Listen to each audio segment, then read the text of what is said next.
Okay, today we're going to start taking your notes on integers. At the top of your notes pages, it should say 6.1 integers. Feel free to pause the video or stop anytime you need to write down a definition and I don't take enough time. Okay, so the first thing you need to know is what a positive number is. A positive number is a number that is greater than 0. It can be written with or without the plus sign. So if you just see a number without any sign at all, it has to be positive. Some examples of positive numbers, goodness sakes, my camera's being weird, are +1 or 5 or +20 or even 10,000. They have to have no fraction or decimal part to be an integer, but a positive number is any number that has a plus sign or no sign. Okay, so a negative sign or a negative number, I'm going to go ahead and try this, see if that helps out a little bit, is a number that is less than 0. Must be written with a minus sign in front of it. Some examples are -1, -5, -20, and -10,000. Any number with a minus sign or a negative sign is negative. Subtract and negative are the same. And integers combine both of those. It's a set of whole numbers and their opposites. So any number that doesn't have a fraction or a decimal and it's positive or negative would be considered an integer. So next we're going to go ahead and fill out this little number line. The numbers to the left of the 0 are all of your negative numbers, and the numbers to the right of the 0 are your positive numbers. What you need to know is that 0 is neither. It's not positive or negative.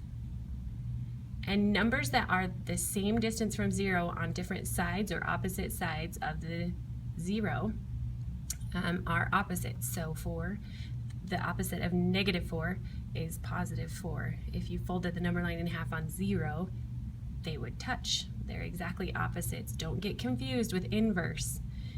Inverse is something we dealt with fractions, but opposites in integers are different signs. Okay. All right, so when you're deciding if a number is positive or negative, you need to look for keywords. That's something that we talk about all the time. Keywords help us know what we're doing. So, is it better to have money or owe money? You have to think about that. What would be a positive, to have it or to owe it? Is it better to move forward or backwards? Is it better to climb a mountain or fall off of one? Again, that probably depends on your personality.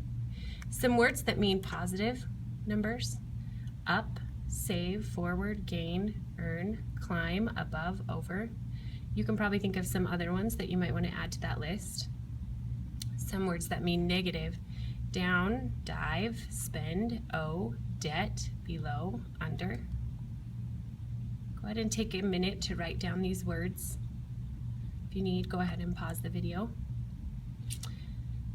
One other thing that you need to be aware of, and I would go ahead and add this to your notes, sorry about that, is that number lines can be both vertical and horizontal. A lot of times you just see them horizontal, but this next problem is going to show you how they can be vertical as well.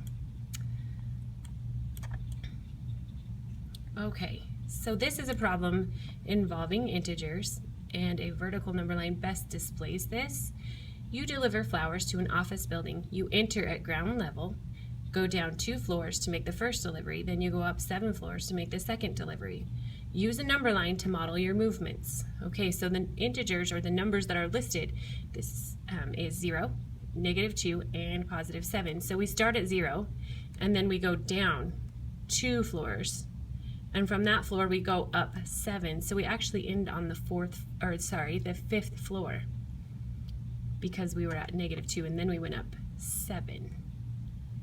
So this is just some practice with integers. Make sure you get all of the notes, and if you need to review the video, do so now.